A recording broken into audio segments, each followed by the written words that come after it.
All right. Oh, it says we're live. Wait, should we get some confirmation? This is so, hi, how about we're doing an AI tool tech thing, and I don't know if I'm live on LinkedIn. Let's see. We have confirmation. Do we have confirmation that we're live?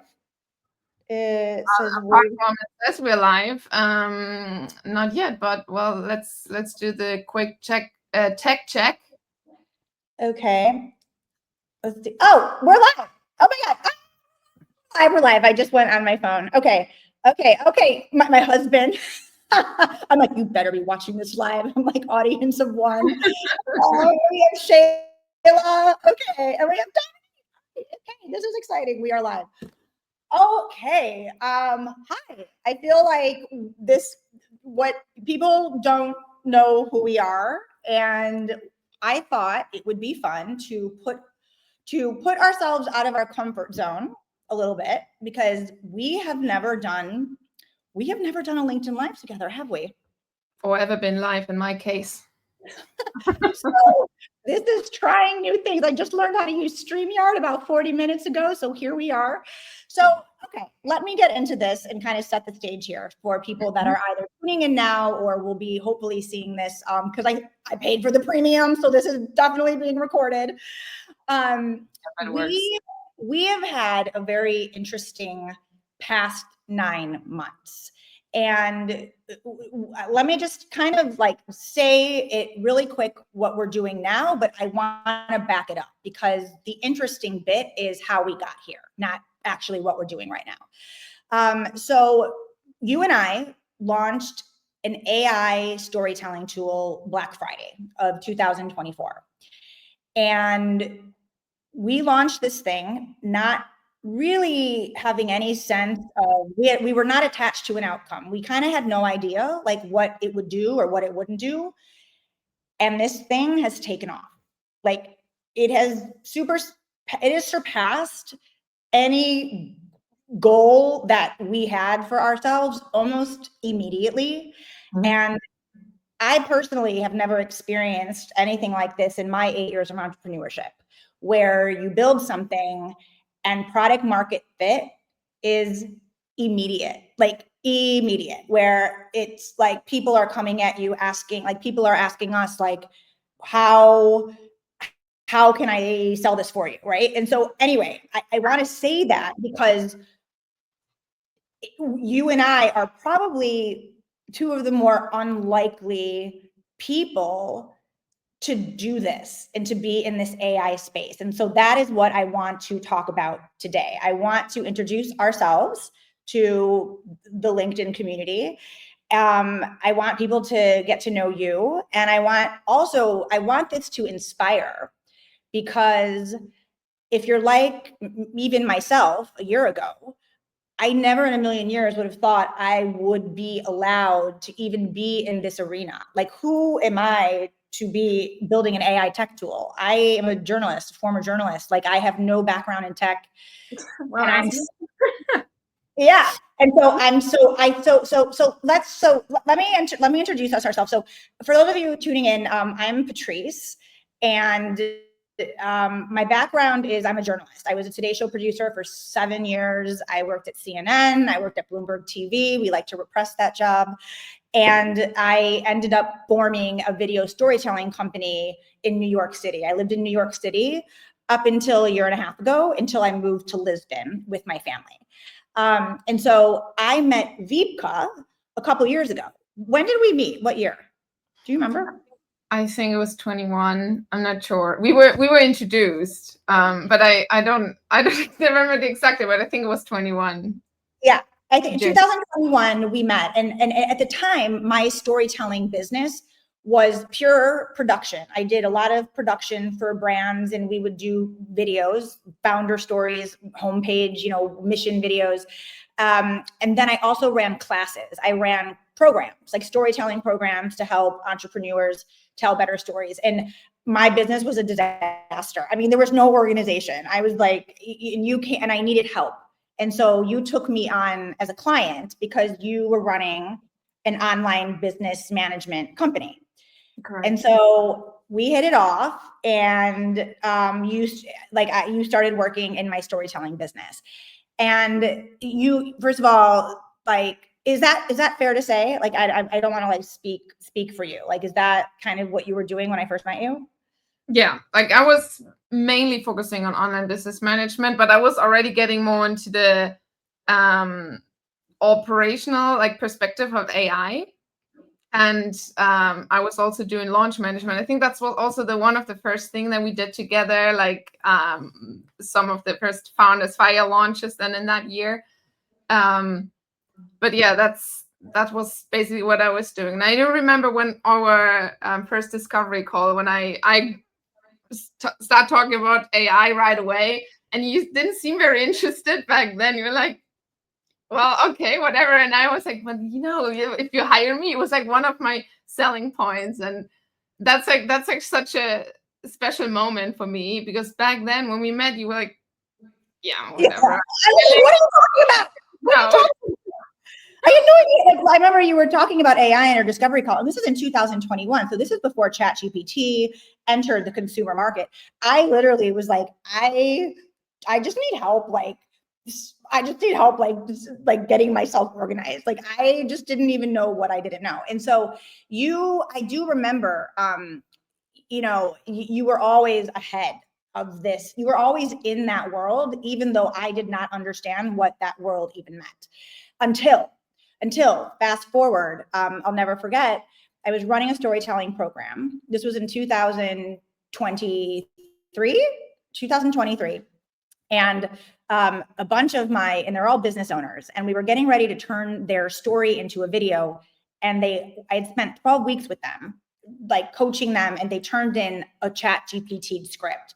And I remember my heart, I was so confused. I was like, what is going on? Because it was like this perfect script, but completely soulless. And I remember thinking, what are all these people doing? And at that time, I wasn't using ChatGPT. I didn't know. And you're like, Patrice, they're using ChatGPT. Hello. And I was like, what? And so that was this moment where I had this aha moment where I'm like, oh my God, my students are using AI. I have to get involved. Like, I have to actually see if we can use AI in a really thoughtful, intentional way for storytelling, because my whole thing was storytelling. And so that's kind of like what started a little bit of like this AI thing. And so, but I want to like fast. Yeah. So let me get to last year, because this is where things get interesting. So when I moved to Lisbon, my business changed. I had to basically burn, as you know, like we stopped doing production, and that was most of my revenue. So it was really scary when I moved here, because I had to make up for a ton of revenue. I'm like, I need to sell stuff online, but like in a major way. And so you and I were like, okay, well, we're going to sell courses, right? Like, duh, like everyone else who has, an online business.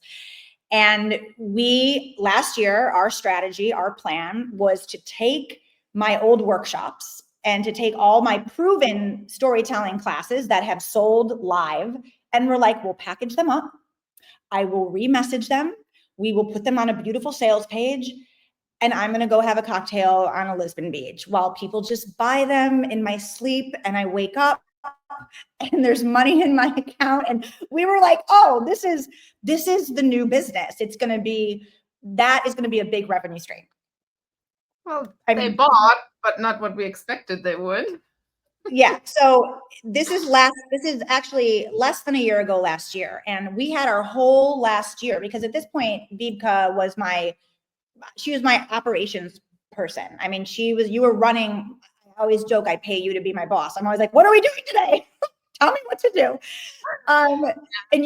So our whole strategy and revenue was very much baked around these online digital do-it-yourself courses selling. And we had a launch in March. You remember that? We launched. I'm like, this is going to be amazing, because people are going to be, it's so naive. I look back, I'm like, what was wrong with me? And it sold, but it made not even a quarter of the revenue that we needed it to make. Yeah.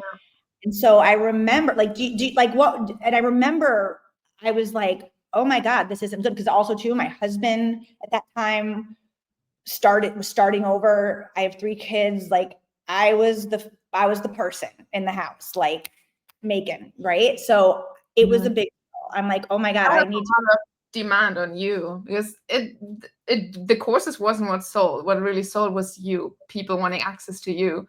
So there was even more demand, like you trying to step away more from your business and have been able to sell things on Evergreen.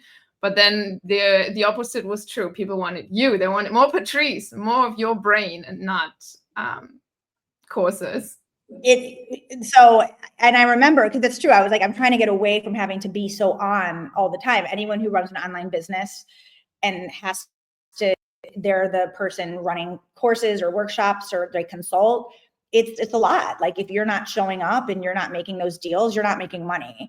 And at some point it becomes a scary way to do business, because if something happens to you, if you get sick, something happens to your kid, like you're stuck. Like, is that really a business? And I remember I was going through like an existential crisis, because all of a sudden I had no video production clients coming in. That was dead. And I'm like, I don't really have a business if I'm not constantly selling. So I remember when these courses didn't sell, I was like, oh my God, like, what are we doing? And so I remember we diagnosed the problem. We're like, well, these courses work because, so clearly it's not the product. I don't have a big enough list. We were like, that's it. I don't have a big enough audience, because the same people I'm selling to, and most of these people already took my programs. So we were like patting ourselves on the back. We're like, we got it. We just need to grow my list. And if we grow my list, then we're going to relaunch the same thing we just did, but just do it to new people.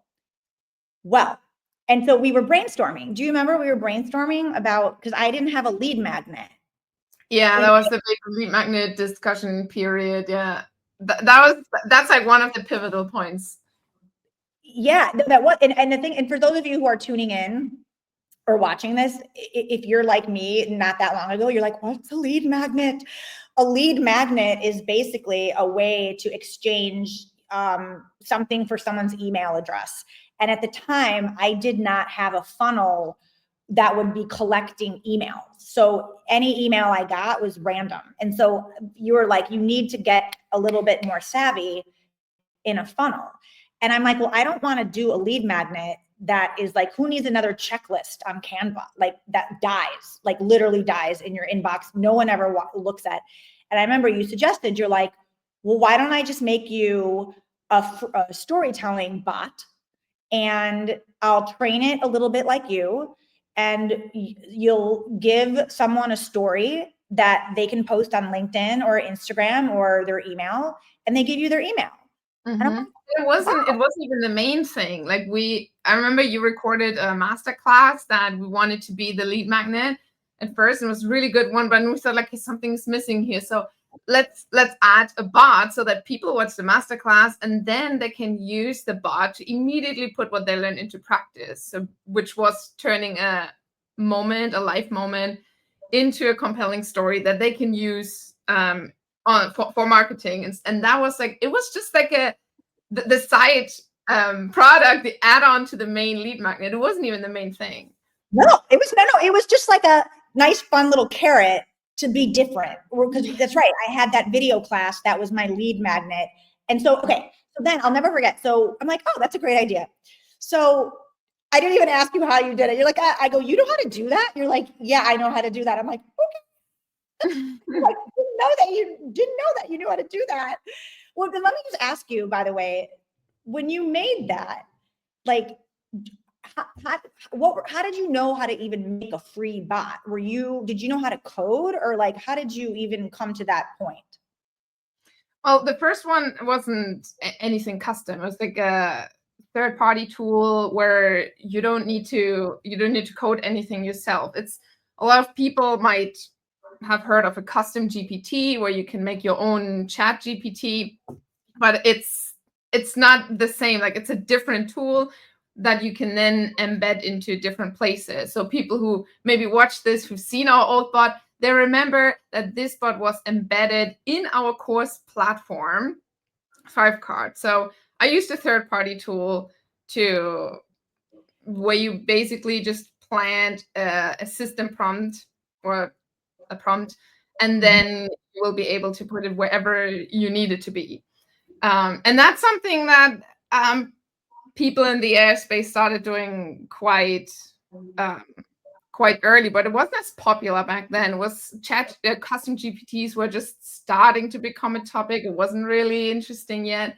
So yeah, I was experimenting with it, and I remember how surprised you were when you said, like, because we were talking about hiring a developer to do this. Like, Patrice, I can do this. Like, give me a day. I do it. You're forgetting. I actually, like, when you had that idea, and I'm like, oh, I have someone in Lisbon. I know someone, and I hired him to make me something. So like I did, like it was so out of my brain that you knew how to do this. And also now that I'm in this a year, it's what's wild to me is, oh, I can do this too. Like so we're gonna get to that. Oh, Katie's here. Zapier. Didn't you use that? Was that your third party? That's what you used? Yes, right? I use Zapier. By now there are a bazillion of other tools out there, but back then I used the chatbot option in a Zapier account. You even have it for free. If you have a free Zapier account, you get one bot for free that you can build. And so the first thing, so I want to back up because this was my lead magnet. This was not a product. This was just to actually, my thought was people will be like, oh, this is cool. I'm curious. So I want, like, I'll give you my email. And then my hypothesis was that people would then get in my email funnel, and then I would funnel them down, and they would get to know me, and they would be like, oh, I need her storytelling classes. So yeah, that was creating that funnel and the thousands of emails you wrote. Like, oh, we still haven't ended. Little bit of a plot twist. We launched this new lead magnet, and I remember being like, and at this time, it coincided that I was speaking at a summit.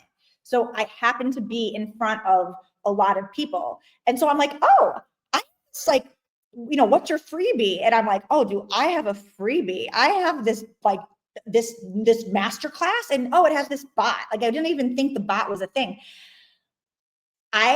Okay, so let me back up. This was last July when we launched this free lead magnet.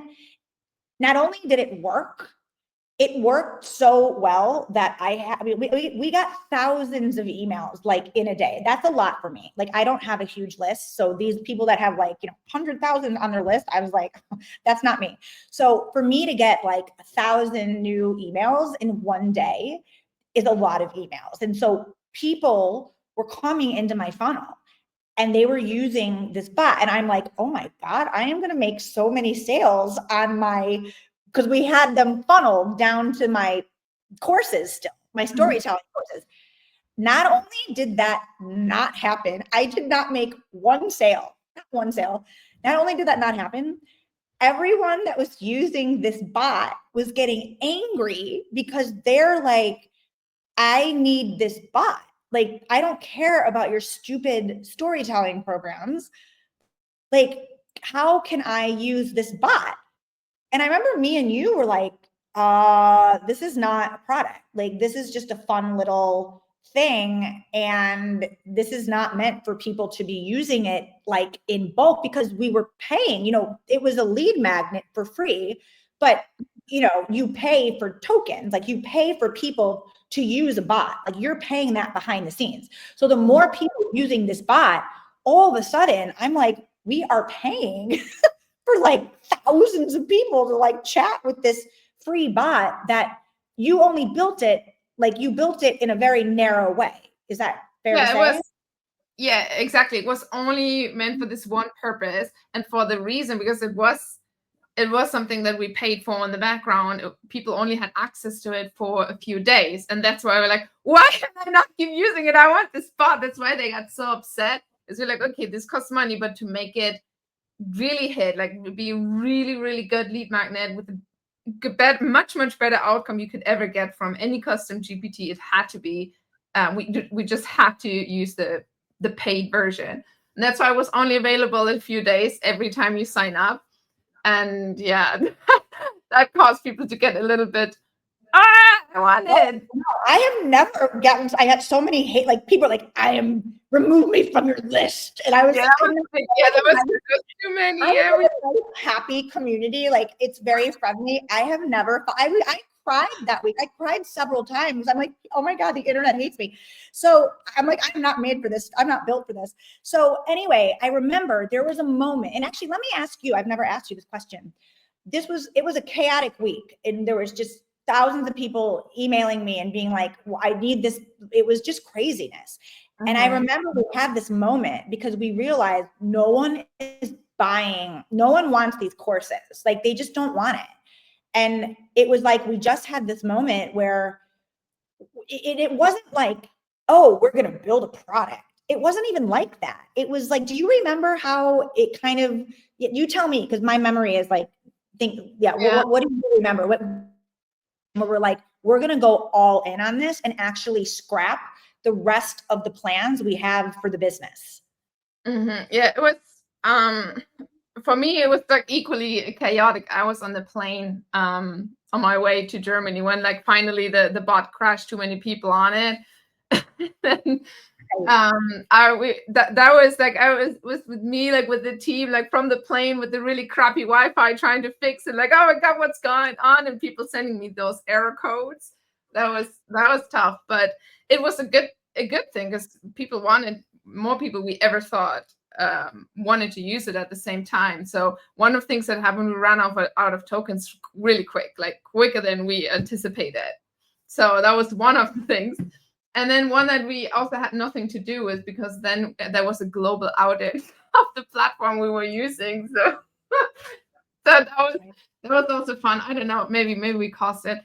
But then it was clear people wanted to buy this. And I remember first, because we are like all in people, we're like, okay, let's make a quick decision, let's do it. And we turned the very same product, optimizing it a little bit, and we turned it into a paid product. So we added really quick, like we asked our V8 really quick, add like a random checkout page into the lead magnet, put the bot a little bit higher, the masterclass a little lower, so that people could buy. And then they started buying this, but it was still a third-party tool. It was on Zapier. Zapier isn't even made for anything like that. And I knew this couldn't be the product. But at this point, I realized, and I remember I was in Germany at the time visiting my parents, and I thought, okay, I don't know any code, but I know how to use AI, and I know how to prompt. I know how to speak well with it and to make it understand me and what I want. So why don't I just ask it to help me code a chatbot? And then I sat there several hours, like you can ask my parents, like they were not happy me being on my computer the entire time when I visited. But I just had to, like, I have to go in. And then I used AI to help me custom code this bot first. First, it was just the Zapier version in something more custom. And it was very basic. And then I thought, okay, if I can do this with AI, and I don't know code, like I know a little bit in terms of like website development, like basic HTML, like that has nothing to do with building a chatbot. So I did it, and I did it like alongside Claude. There wasn't even, at the time, I wasn't using any of the AI agent like for code tools yet. There were not many there. So it was just me and Claude telling me, and now do this. Okay, I'm doing this. And now do this. And now you insert this code here. And I was like co-working with Claude, me telling what I want, what the next steps are, Claude how to implement it.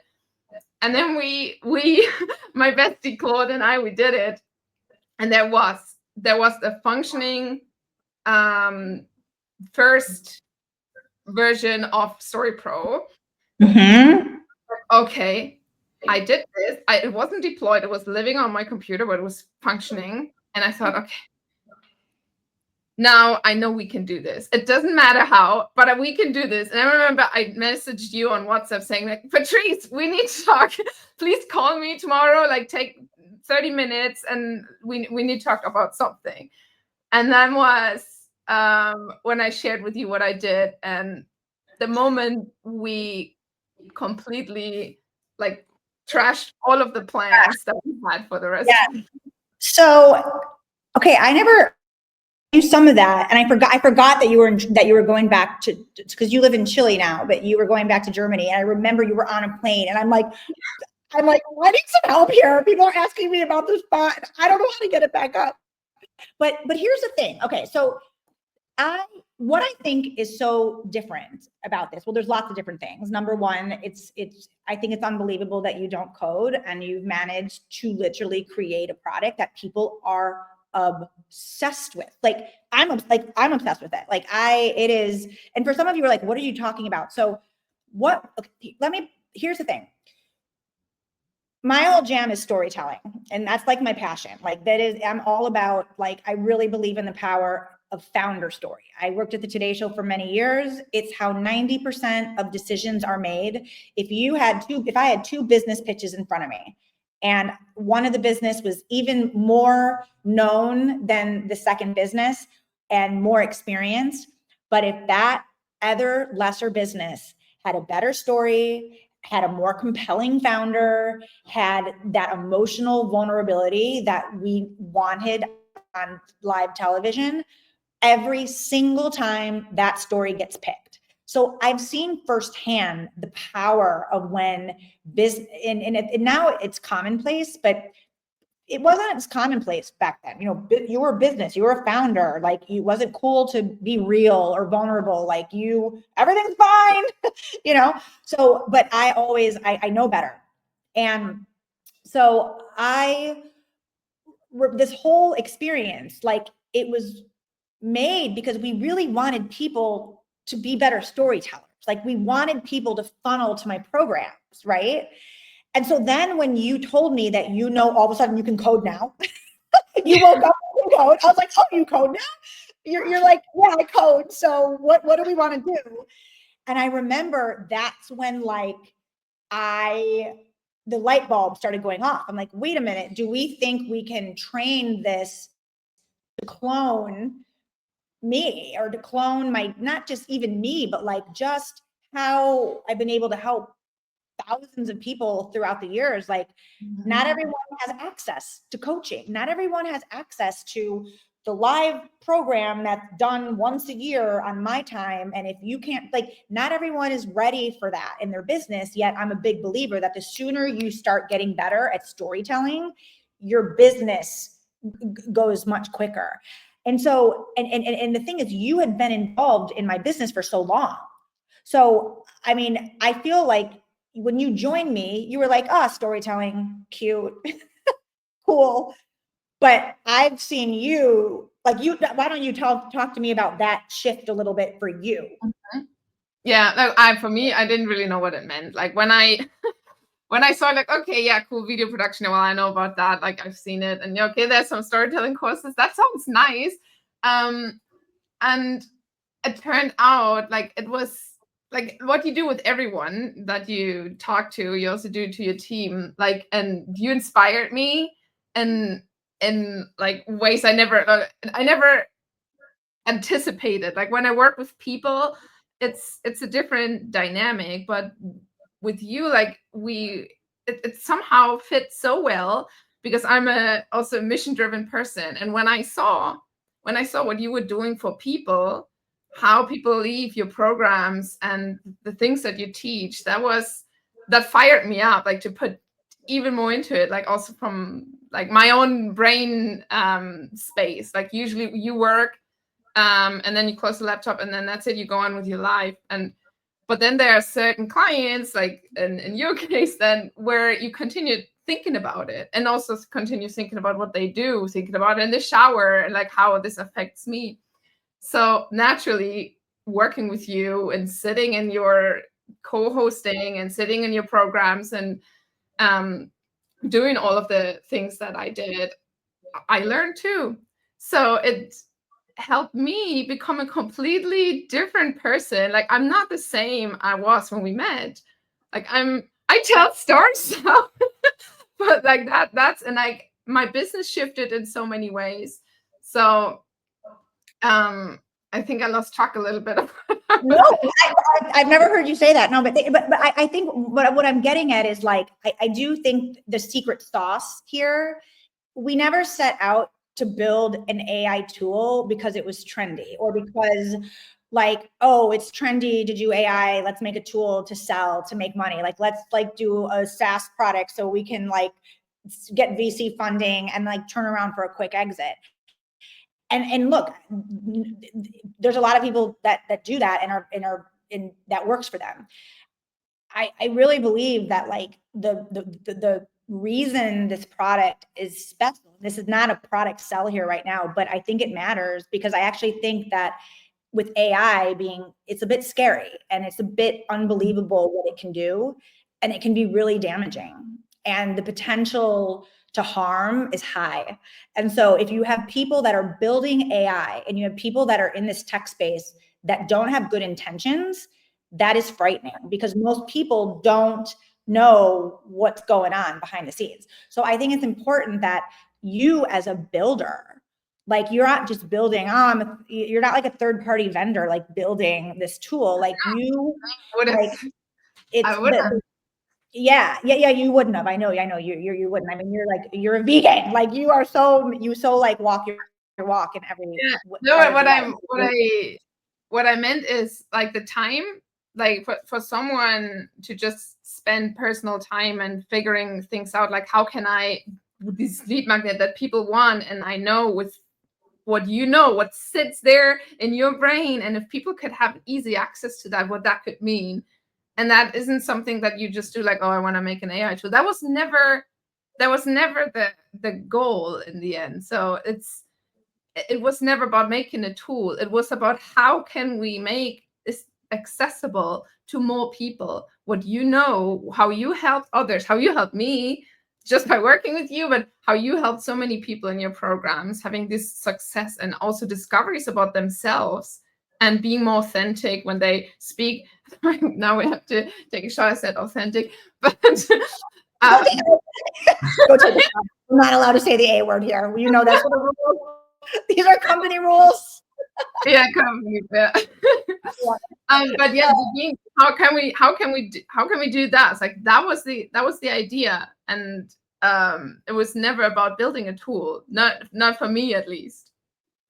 Yeah, no, and you know what's interesting? So kind of fast forward. So we released this story. It's called Story Pro, and Story Pro is your storytelling marketing in a box. It's essentially like a coaching experience where you can get coached and it helps you literally get out of your own head. It's like your best brainstorming partner. It's when you have an idea for a launch or even a business idea or an email and you just don't know if it's good. If you go to a chat GPT, your chat GPT is not going to challenge you. It's going to be like, cool, let me write it for you.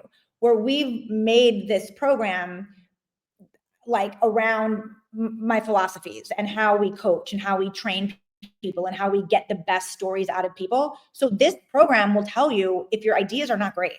It'll be like, meh, like it's fine. We can do better. Have you thought about this? Or why don't you think about this? And if you want to, then once you get coached, it'll then send you, because you're a genius.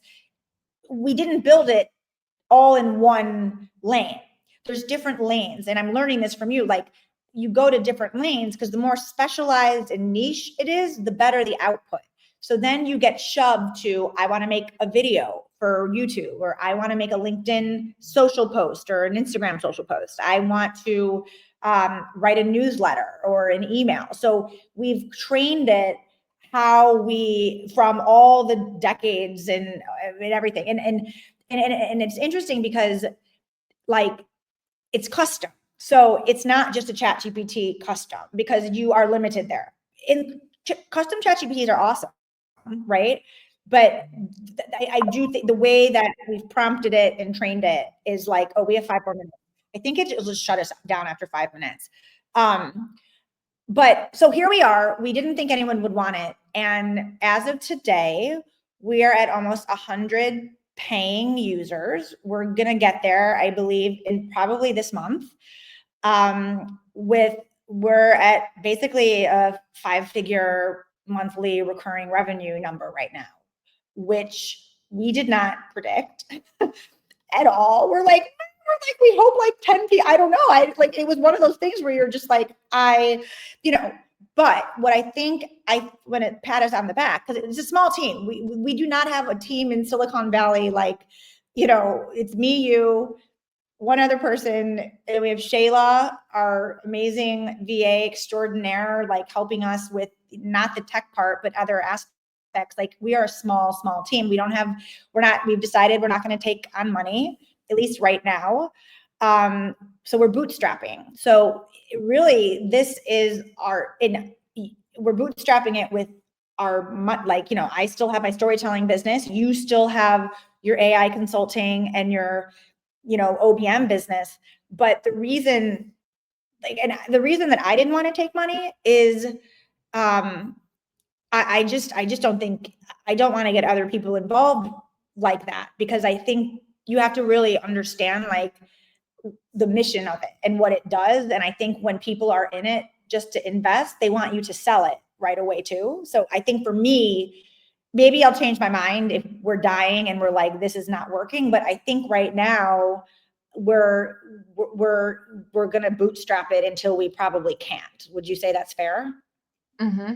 Yeah, because building it for fast exit and also doesn't really align with the reason why we started in the first place. And we have people who are so aligned with the mission. We are a small team. Like we brought my brother on, so it's like half families involved, and he's the same. Like, he's also not a developer, doesn't know like code or software software development background. Like, it's all we're people bootstrapping and learning as we go, and people who deeply care about the mission and see themselves, and so that's like anyone involved see themselves like growing this to make it big, to make it even more accessible for people to see this success. And every time when we see the positive feedback coming in, this is so rewarding. It already makes it so worth it, all of the work that each of us has put into this.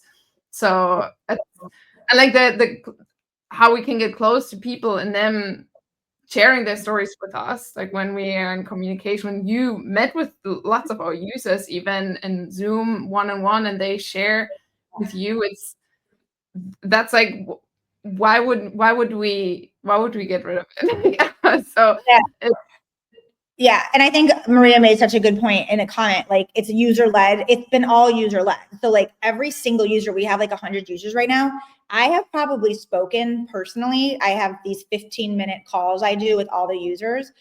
I probably have spoken with half of them, and like in the past month and a half, and just what's working, what do you love about it, what's it doing for you in your business, what would you wish it had, and so getting this feedback, we take all the feedback and we put it in our Google Notebook LLM that we share, and we use that, and that's how we rank our product features. Like, that's how we've decided. So the next feature that we're working on now that people are going to die because it's like, oh my God, that's from our users. Like, that's not just us being like, oh, we think. This is people telling us like what we want. And also, I think that's really important to do. I think we get in these silos as business owners, and we just sort of like do things, and we forget to stop and be like, do people want this? Like, wait a minute, do I have to talk? And I know talking to people, that's like, no one likes to do that anymore. We like to text, we like to go on our DMs, but like talking to people over Zoom or in person, if you can, like, I just think that also gives you a competitive advantage, right? To then just throwing spaghetti at a wall, hoping that something that you make might stick. Like, you have to talk to your user. I think we have a minute and it kicks us out, but I think what our plan is. Like, we want to start doing this like often, and this is kind of our first one together, but I want to take people along as we build this. Like, it's been fun, but it's hard. Like, it's been very hard. It's a lot of work. You know, there's that, like, you know, I still have to get out of my own brain of like, you don't belong here. And I'm like, who belongs here? No one belongs here. Like, I have to remind myself of that, because sometimes, especially on LinkedIn, there is like a very homogenous type of person that you think about when you think of AI in tech. And it's not usually people like us, right? And so that can sometimes be off-putting, because it's like, oh, but then that motivates me, because I really believe if people like us and non-homogenous people that are like usually building AI right now, like, if you're not building it or you're not getting curious, like, you're literally shaping society and policy and like that. This is not like a passing trend, right? Like, this is much bigger than that. And so I feel very like mission driven from that other angle, as well as like getting uncomfortable myself, because it's important that other women get involved with it. Yeah, absolutely. Like, me being in all of this different workshops now, I mean, I have education scheduled like every day and once an entire day per week. And I'm usually the only woman in those workshops, in those Zoom calls. And it's like me and a lot of bros. So, Oh my God. Anyway, yeah, and I'm like, I love encouraging other women to go on. This is really, all you need is curiosity and willingness to learn something new, and you can do it. It's not, we no longer need to be like in this exclusive space where we have to learn for years how to code or like understand complicated tech. It's no longer the case. Like, right now we have the possibility to get into this space that was so exclusive before and no longer is. Okay. Oh my God, we did our first LinkedIn Live. Yeah. It's like we're just talking on Zoom. Like, usually on Zoom, I'm sitting there and I'm like, okay, Patrice, you need to do this, and this is coming up for you to do, and you need to go to ClickUp, and you haven't put anything in ClickUp yet. I need to see ClickUp. So this is good. This is good. Well, anyway, so okay, like, let's do this again, and I think we can probably start getting more tactical too, but we can't get tactical until I feel like we've kind of introduced the concept, and this was sort of that episode, right? Where who we are, why we're doing this, and now we can kind of start having a little bit of fun and showing people behind the scenes of what's working and also what's not working. Oh yeah, both very exciting. Yeah, what's not working is going to be fun getting into. What you don't think about at first. Yeah. Okay. All right. Well, I'm going to end this, and thank you everyone for joining. I know this was long. I hope people listen. I'm not sure, but this was good. So, okay. All right. Bye, Vika. Bye.